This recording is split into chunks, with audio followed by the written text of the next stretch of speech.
You have to take huge preparation for a successful mission. আল্লাহ বলেন আমার পাকড়াও, আমার শাস্তি, আমার পানিশমেন্ট বড় ডেঞ্জারাস, কড়া। আমি আল্লাহ সব সময় ধরি না, ধরলে ছাড়ি না। প্রিপারেশন যদি ভালো হয়, কাজের ফলাফল। আসসালামু আলাইকুম রাহমাতুল্লাহি তাআলা ওয়া বারাকাতুহু। কার নাম পড়তেন? সফরে বেরোলে কার নাম পড়তেন? সফর থেকে ফিরে আসলে কার নাম? আজানে কার নাম? জিকিরে কার নাম? প্রথমে কার নাম? শেষে কার নাম? আল্লাহ এমন আল্লাহ, হুয়াল আউয়াল ওয়াল আখির ওয়াল যাহির ওয়াল বাতিন ওয়া হুয়া বিকুল্লি শাইইন আলিম। আল্লাহ বলে আমি প্রথম, আমি শেষ, আমি প্রকাশ্য, আমি গোপন। সূচনাহীন অতীত থেকে আমি আল্লাহ আছি, শেষহীন সীমাহীন ভবিষ্যৎ পর্যন্ত আমি আল্লাহ থাকবো। চিল্লা এখন ঠিক কিনা? আমরা শুকরগুজার হতে চাই না, আমরা অভিযোগ করি বেশি, কমপ্লেইন। এটা আল্লাহ আমার দিল না, ওইটা দিল না, এরকম অভিযোগ আছে না নাই? যে অবস্থানে আছে এটাতে খুশি না। এজন্য বিশ্বনবী বলতেন উনজুর ইলা মান হুয়া আসফালা মিনকা, তোমার চেয়ে যে খারাপ অবস্থানে আছে তার দিকে তাকাও, তাহলে তোমার ভালো লাগবে। ওয়ালা তানজুর ইলা মান হুয়া আ'লা মিনকা, তোমার চেয়ে যে ভালো পজিশনে আছে ওর দিকে তাকিও না, যে খারাপ অবস্থানে আছে ওর দিকে তাকাও। তুমি তোমার অবস্থানে থেকে খুশি নাও, কিন্তু অনেকে আছে তোমার অবস্থানে পৌঁছার জন্য সে লড়াই করে যাচ্ছে আর সংগ্রাম চালিয়ে যাচ্ছে। তোমার জায়গাটাতে পৌঁছা, যেই জায়গায় বসে তুমি আল্লাহরে গালি দাও, তোমার ভাল লাগে না, ওই জায়গাটায় আসা বসা অনেকের কাছে স্বপ্ন, অনেকের কাছে স্বপ্ন। শেখ সাদি রাহিমাহুল্লাহ, ওনার একবার আর্থিক দৈন্যতা যাচ্ছিল। ইরানের বিখ্যাত কবি বালাগাল উলা বিকামালিহি এর রচয়িতা। টাকা নাই, পয়সা নাই, পায়ে দেওয়ার মতো জুতা নাই। তো মনে মনে আফসোস, হায়রে আমি এত বড় কবি, আমার পায়ে দেওয়ার মতো জুতা নাই। তা আফসোস করে ঘর থেকে বেরিয়ে দেখে একজন ভিক্ষুক ভিক্ষা করে, তার দুইটা পাই নাই। শেখ সাদির পায়ে জুতা নাই, শেখ সাদির পায়ে কি নাই? আর ভিক্ষুকের কি নাই? পাই নাই। উনি সেজদায় পড়ে গেলেন, আল্লাহরে বললেন আল্লাহ শুকর, আলহামদুলিল্লাহ অনেক ভালো আছি, অনেক সুখে আছি। এজন্য আপনার চেয়ে যে খারাপ অবস্থানে আছে ওর দিকে একটু তাকান। ঠিক যে মুহূর্তে আমরা এখন কি সুন্দর, শীত না গরম না, ওয়েদারটা খুব চমৎকার না? এই পরিবেশে যেই মুহূর্তে আমরা কথা শুনছি, ঠিক এই মুহূর্তে হাসপাতালের বেডে শুয়ে অনেকে মৃত্যুর প্রহর গুনছে। অনেকের ক্যান্সার, যার নেই কোনো অ্যান্সার, তার প্রতিটা সেলের ভিতরে জ্বালা। আমি টাকা চাই, পয়সা চাই, কত কিছু চাই, এটা লাগবে ওইটা লাগবে, এটা চাই ওইটা চাই। হাসপাতালের ওই ক্যান্সারের রোগীটা কিচ্ছু চায় না, ও শুধু বাঁচতে চায়। ও কি চায়? ও শুধু বাঁচতে চায়। এজন্য চাহিদার কোনো শেষ নাই। আল কানাআতু মিনাল ইসলাম, অল্পে তুষ্ট থাকার নাম ইসলাম। অল্প খাবো, অল্প পড়বো, অল্প জমাবো। অল্পের ভেতরে বরকত দিয়েছে কে? আর সবসময় শুকরিয়া করবো কার? রাজি আছেন তো? আমরা যেন আল্লাহর শুকরগুজার বান্দা হতে পারি। আল্লাহ তুমি তৌফিক দাও। আরো জোরে পড়ি আমিন। রাজাখালী গ্রামের নাম, হ্যাঁ, ইউনিয়ন রাজাখালী, রানীখালী নাই না? বহুমুখী বেশারাতুল উলুম ইসলামিয়া ফাজিল স্নাতক মাদ্রাসার উদ্যোগে 69তম বার্ষিক সভা। ওরে আল্লাহ, অনেক আগের প্রোগ্রাম। আমাদের এখানে অনেকের বয়সই তো 69 হয় নাই। কথা বলেন, এই প্রোগ্রামটা কিয়ামত পর্যন্ত এখানে জারি থাক, আমরা চাই কি চাই না? আমরা আল্লাহর কাছে কামনা করি, আল্লাহ আমাদের আজকের প্রোগ্রামটা তুমি আমাদের নাজাতের ওসিলা বানাও। এখানে যেমনি আমরা একত্রিত হতে পেরেছি, জান্নাতেও যেন আমরা একসাথে থাকতে পারি, তুমি তৌফিক দাও। আমরা সবাই জান্নাতে যেতে চাই। কোথায় যেতে চাই? চিল্লায় বলেন কোথায়? লা ইয়াস্তাউই আসহাবুন নার ওয়া আসহাবুল জান্নাহ, আসহাবুল জান্নাতি হুমুল ফাইজুন। যারা জান্নাতে যাবে আর যারা জাহান্নামে যাবে তারা কি কখনো সমান হতে পারে? The people of paradise and the people of hellfire, they never be equal ever. The people of paradise and heaven, they gain the ultimate success in life. যারা জান্নাতি তারাই আসল সফলতা অর্জন করেছে, দুনিয়াতেও সফল, আখিরাতেও সফল। চিল্লায় বলেন ঠিক কি না?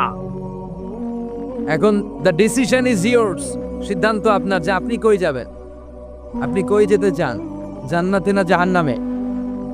আল্লাহ আমরা যেন জান্নাতেও এরকম একত্রিত হতে পারি, তুমি তৌফিক দাও। আমরা যে বইটা থেকে আজকে কিছু সময় কথা শুনবো, আওয়াজ করে বলেন তো বইটার নাম। আরো জোরে বলেন কি নাম? এই বইয়ে কোনো ভুল আছে? সন্দেহ আছে? সংশয় আছে? এই বইয়ের সাথে সম্পর্ক জোরদার করার দরকার আছে না নাই? এই বইটা কিয়ামতের দিন সুপারিশকারী হবে। বিষ্ণু বলেছেন ইকরাউল কোরআন ফাইন্নাহু ইয়াতি ইয়াউমাল কিয়ামাতি শাফিআন লিআসহাবিহি, বেশি বেশি কোরআনের তেলাওয়াত করো, কারণ এই কোরআন কিয়ামতের দিন তোমাদের জন্য সুপারিশকারী হবে। কোরআন যদি আপনার পক্ষে আল্লাহর কাছে সুপারিশ করে, আল্লাহ এই সুপারিশ ফেলে দিতে পারবে? পররাষ্ট্রমন্ত্রী যদি মাননীয় প্রধানমন্ত্রীর কাছে কোনো বিষয়ে সুপারিশ করে, রেকমেন্ডেশন করে, মাননীয় প্রধানমন্ত্রী এই সুপারিশকে কি রিজেক্ট করতে পারবে? কথা বলেন। এজন্য কোরআনের সুপারিশ আমরা চাই কি চাই না? এটা এমন একটা কিতাব যেই কিতাবে কোনো ভুল নাই। যালিকাল কিতাব লা রাইবা ফি হুদাল লিল মুত্তাকিন। This is the book, the most authentic and original book, reliable book in the world, whereof there is no doubt in it, and a guidance to those who are muttaqin. এই বইটা এমন বই যে বইয়ে কোনো ভুল নাই, কোনো সন্দেহ নাই। মুত্তাকিনদের জন্য পথ প্রদর্শনকারী হিসেবে বইটারে নাজিল করেছে কে? এই বইটার যেখান দিয়ে পড়েন হেদায়েত আছে না নাই, রহমত আছে না নাই, বরকত আছে না নাই, শিফা আছে না নাই? এই কিতাব পড়ে অসুস্থ ব্যক্তির গায়ে ফু দিলে সুস্থ করে কে? তার মানে এর মধ্যে শিফা আছে। সুবহানাল্লাহ পড়েন। সূরাতুল ফাতিহারে বলা হয় সূরাতুশ শিফা। সূরাতুল ফাতিহা পড়ে অসুস্থরে ফু দিলে সুস্থ করে কে? বিশ্বাস হয়? হ্যাঁ না একটু সন্দেহ লাগে? যদি সন্দেহ থাকে তাহলে ফু দিলে কাজ হবে? আর বিশ্বাস রেখে যদি ফু দেন ভালো করে দিবে কে? এমন এক কিতাব, এই কিতাব পড়লে সওয়াব, এই কিতাব ধরলে সওয়াব, এই কিতাবের জন্য মরলেও সওয়াব। ঠিক কি না? এমন এক কিতাব আল্লাহ দিলেন। এই কিতাবকে আল্লাহ বললেন নূর, আলো। আলোর সাথে তুলনা করেছেন। কিতাবুন আনজালনাহু ইলাইকা লিতুখরিজান NASA Minaj যুলুমাতি ইলান Noor. I've revealed this holy and sacred book unto you, O my beloved last messenger, in order to lead the mankind out of darkness into the light. অন্ধকার থেকে আলোর দিকে নেয়ার জন্য এই কিতাবকে পাঠিয়েছে কে? এই কিতাব পড়লে, এই কিতাব মানলে, বুঝলে, এই কিতাবের বাস্তবায়ন সমাজে ঘটালে সমাজটা আলোকিত হবে। ঠিক কি না? আমরা একটা আলোকিত সমাজ চাই কি চাই না? যে সমাজে এই কিতাব দিয়ে আইন করা হয়, এই কিতাবের আইনে সমাজে আইনটাকে বাস্তবায়ন করা হয়, ওই সমাজে কোনো ধর্ষণ থাকে, কোনো দুর্নীতি থাকে, ওই সমাজটা হয় মদিনার সমাজ, ওই সমাজটা হয় শান্তির সমাজ। এজন্য আমরা যেন কোরআনের সাথে সম্পর্ক বাড়াই, প্রতিদিন যেন কোরআনের তেলাওয়াত করি, একটি করে হলেও কোরআনের আয়াতের বঙ্গানুবাদ যেন আমরা পড়ি। পারা যাবে? সবাই পড়ি ইনশাআল্লাহ। আমি আপনাদের খেদমতে আমার খুতবার শুরুতে সূরাতুল মুজাম্মিল থেকে 4টি আয়াত তেলাওয়াত করেছি। এই সূরাতুল মুজাম্মিল থেকে কিছু কথা আজকে আমরা শুনবো ইনশাআল্লাহ। পড়ে আমি সবসময় তাফসির মাহফিলগুলোর ক্লাসের মতো মনে করি। Class, I consider this tafsir program as a class. I consider myself as a teacher and all the sitting audience as a student of the Holy Quran. আমি মনে করি যে আমি কোরআনের শিক্ষক, আর যারা শুনছে তারা আমাদের ছাত্র। আমার আগে যিনি এখানে কথা বলছিলেন তিনি ছিলেন আমাদের শিক্ষক। এখন আমি একটু করে বসার সুযোগ পাইছি, আমি হয়ে গেছি শিক্ষক, আর আমরা সবাই কোরআনের ছাত্র। খুশি না বেজার? সূরাতুল মুজাম্মিল এটা কোরআনের 29তম পারার একটা সূরা। কততম পারার? এই সূরার আয়াত সংখ্যা 20। আয়াত সংখ্যা কত? এই সূরাটি মাক্কি সূরা। কি সূরা? আচ্ছা, এবার আমি প্রশ্ন করি, আপনারা উত্তর করেন। সূরাতুল মুজাম্মিল কত পারার সূরা? আয়াত সংখ্যা? সূরাটি মাদানী।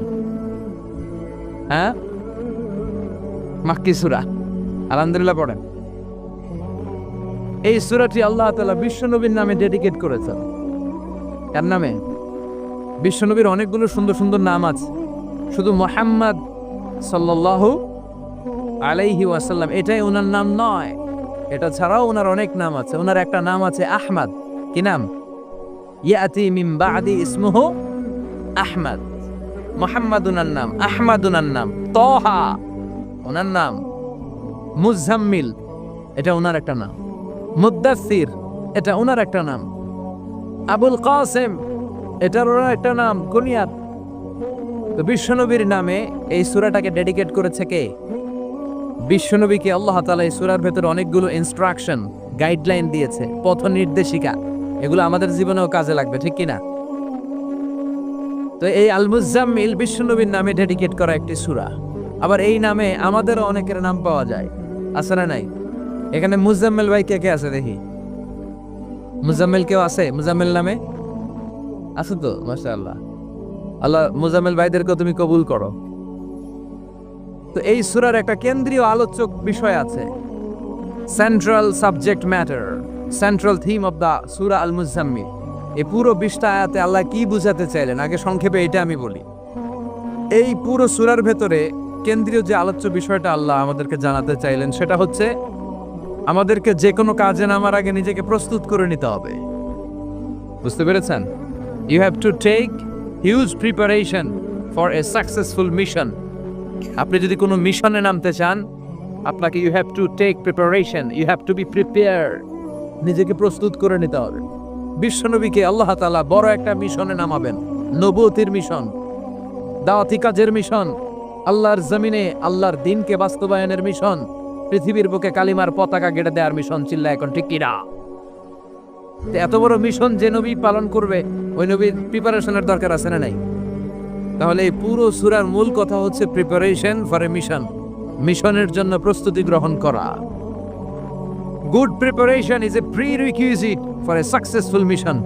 আপনি যদি একটা মিশনে সফল হতে চান, আপনাকে প্রস্তুতি নিতে হবে। কি নিতে হবে? সবাই বলে প্রিপারেশন নিতে হবে। প্রিপারেশন যদি ভালো হয়, কাজের ফলাফল। প্রিপারেশন যদি খারাপ, ফলাফল। পরীক্ষার আগে যদি প্রিপারেশন ভালো হয়, গোল্ডেন এ প্লাসের সম্ভাবনা আছে না নাই? ইলেকশনের আগে যদি ভালো প্রস্তুতি নেয়, জয়লাভ করার সম্ভাবনা আছে না নাই? সব কাজে প্রিপারেশন লাগে। এই যে আমরা প্রতিদিন সালাত পড়ি, নামাজ আদায় করি, প্রস্তুতি লাগে না? কি প্রস্তুতি লাগে? ওযু করা লাগে, ঠিক কি না? ইয়া আইয়ুহাল্লাযীনা আমানু ইযা কুমতুম ইলাস সালাতি ফাগসিলু ওয়ুজুহাকুম ওয়া আইদিয়াকুম ইলাল মারাফিক ওয়ামসাহু বিরুউসিকুম ওয়া আরজুলাকুম ইলাল কা'বাইন। সুবহানাল্লাহ পড়ে আল্লাহ ডেকে বললেন, গোলাম যখন নামাজে যাবা, নামাজের প্রস্তুতি নাও। কথাটা কার? আগে চেহারা ধৌত করো, হাত দুইটা কনুই পর্যন্ত ধৌত করো, তারপরে মাথা মাসে করো, তারপরে পা ধৌত করো, তারপরে সালাত কায়েম করতে যাও। তার মানে সালাত ইকামাতুস সালাত প্রতিষ্ঠার আগে আপনাকে প্রস্তুতি নিতে হবে। নামাজে যাওয়ার আগে ওযু করা লাগবে, ঠিক কিনা? আবার জুমার নামাজে আপনি যাবেন, এই জুমার নামাজে যাওয়ার আগে প্রস্তুতি আছে না নাই? কি প্রস্তুতি আছে? গোসল করা লাগে, ঠিক কিনা? আতর মাখা লাগে, সুন্দর পারফিউম দেয়া লাগে, তারপর জুমার খুতবা শোনার জন্য মসজিদে আগে আগে যাওয়া লাগে, ঠিক কিনা? তার মানে নামাজের আগে প্রস্তুতি লাগে, জুমার সালাতের আগে প্রস্তুতি লাগে, আবার রোজার আগেও প্রস্তুতি আছে না নাই? বিশ্বনবী রমাদান আল মুবারক আসার 2 মাস আগ থেকে প্রস্তুতি নিতেন। বিশ্বনবী দোয়া করতে শুরু করতেন রজব মাস থেকে, আর আল্লাহর কাছে বলতেন, আল্লাহুম্মা বারিক লানা ফি রজব ওয়া শাবান ওয়া বাল্লিগনা রমাদান। রজব শাবানে বরকতে দাও, রমজান মাসে গুনাহ ঝরাও। সপ্তাহ জুড়ে তুমি বরকতে দাও, জুমার দিনেতে গুনাহ ঝরাও। রজব শাবানে বরকতে দাও, রমজান মাসে গুনাহ ঝরাও। চিল্লায় পড়েন আমিন। রমজান আসার 2 মাস আগে বিশ্বনবী রজব মাস থেকে রমজানের প্রস্তুতি নিতেন। আল্লাহু আকবার। আর পড়তেন, আল্লাহুম্মা বারিক লানা ফি রজব ওয়া শাবান।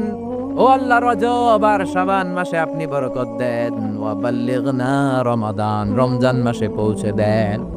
এখন যে মাসটা চলতেছে এটা কি মাস? হ্যাঁ, তাহলে রমজানের প্রস্তুতি নেওয়ার দরকার আছে না নাই? রমজানের 2 মাস আগ থেকে উনি প্রস্তুতি নিতেন। এরপরে ঈদ আসার আগে রমজানের প্রস্তুতি আছে না নাই? ও মন রমজানের ওই রোজার শেষে এলো খুশির ঈদ, তুই আপনাকে আজ বিলিয়ে দে শোন আসমানি তাকি, তোর সোনা দানা বালা খানা সব রাহে লিল্লা, দে যাকাতে মুর্দা মুসলিমের আজ ভাঙাইতে নি। ঈদ পড়েন রমজানের ওই রোজার শেষে এলো খুশির ঈদ, তুই পড়বি ঈদের নামাজ রে মন সেই ঈদগাহে, যে ময়দানে সব গাজী মুসলিম হয়েছে শহীদ। রমজানের ওই রোজার শেষে এলো খুশির ঈদ। আলহামদুলিল্লাহ পড়েন। তার মানে নামাজের আগে প্রস্তুতি লাগে, রোজার আগে প্রস্তুতি লাগে, ঈদের আগেও প্রস্তুতি লাগে। এরপরে হজ যদি পালন করতে চান তারও প্রস্তুতির দরকার আছে না নেই? একজন হজ করবে, প্রস্তুতি লাগবে না? কি প্রস্তুতি লাগবে? হ্যাঁ, পাসপোর্ট লাগবে, হজের ভিসা লাগবে, তারপরে রেজিস্ট্রেশন করা লাগবে, আশকোনার হাজি ক্যাম্পে প্রশিক্ষণ নেওয়া লাগবে, রিয়াল কেনা লাগবে, ইজার কেনা লাগবে, রিদা কেনা লাগবে, বেল্ট কেনা লাগবে, হজের নিয়ম কানুন জানা লাগবে, ঠিক কিনা? দেখেন, নামাজের আগে প্রস্তুতি লাগে, রোজার আগে প্রস্তুতি লাগে, হজের আগে প্রস্তুতি লাগে, কিন্তু জাকাতের আগে লাগে না। হ্যাঁ, জাকাতের জন্য 1 বছর আগ থেকে প্রস্তুতি নেওয়া লাগে। আপনি কবে নিসাব পরিমাণ সম্পদের মালিক হলেন ডায়েরিতে নোট রাখার দরকার আছে না নাই? তার মানে নামাজের আগে প্রস্তুতি, রোজার আগে প্রস্তুতি, যাকাতের আগে প্রস্তুতি, হজের আগে প্রস্তুতি। এই সূরার মধ্য দিয়ে রব্বুল আলামিন বিশ্বনবীরে বুঝাতে চাইলেন, ও নবী, বিশাল একটা মিশনে আপনি নামবেন, বিশাল একটা যুদ্ধে আপনি নামবেন, কালেমার বাণীকে দুনিয়ার বুকে প্রচার করার গুরু দায়িত্ব নিয়ে নামবেন। এত বড় দায়িত্ব পালনের আগে আপনার প্রস্তুতি নেওয়ার দরকার আছে না নাই?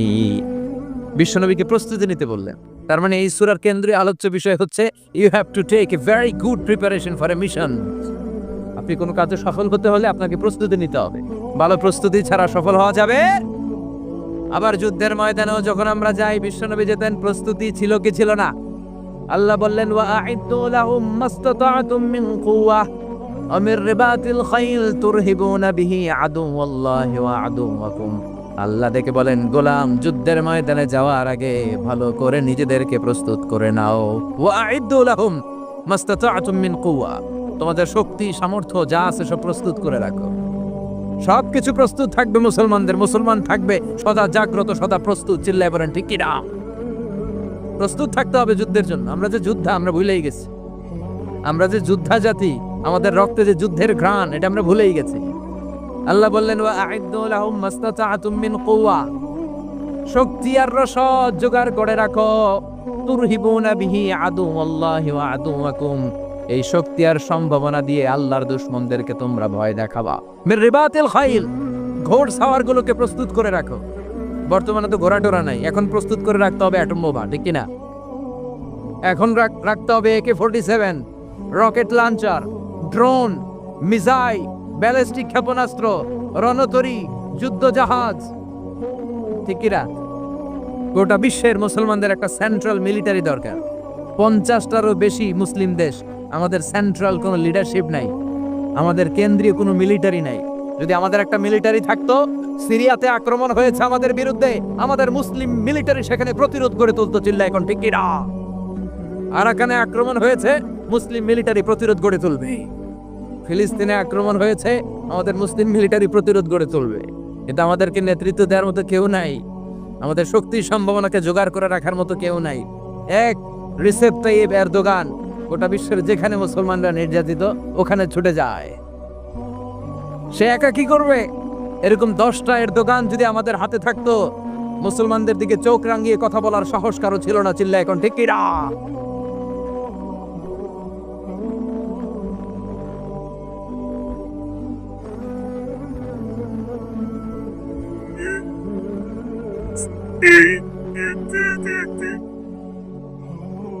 ওয়া'আইদ্দু লাহুম মাসতাতা'তুম মিন কুওয়া, ও নবী, শক্তি সম্ভাবনা সবকিছু জোগাড় করে রাখেন। মুসলমান থাকবে সদা প্রস্তুত, সদা সজাগ। মুসলমানদের বসে থাকার সময় নাই, ঠিক কিনা? তার মানে এই পুরো সূরাতুল মুজাম্মিলে আল্লাহ তাআলা যে সেন্ট্রাল মেসেজটা বিশ্বনবীকে দিতে চাইলেন সেটা হচ্ছে, নবী, প্রস্তুতি নেন। লড়াইয়ের প্রস্তুতি, যুদ্ধের প্রস্তুতি, মিশনে নামার প্রস্তুতি। সুবহানাল্লাহ পড়েন। তাহলে সূরাতুল মুজাম্মিলের কেন্দ্রীয় আলোচ্য বিষয় কি? প্রস্তুতি। চিল্লায় বলেন, কেন্দ্রীয় আলোচ্য বিষয় কি? প্রিপারেশন নিতে হবে, প্রস্তুত থাকতে হবে, ঠিক কিনা? কেন্দ্রীয় আলোচ্য বিষয় আমরা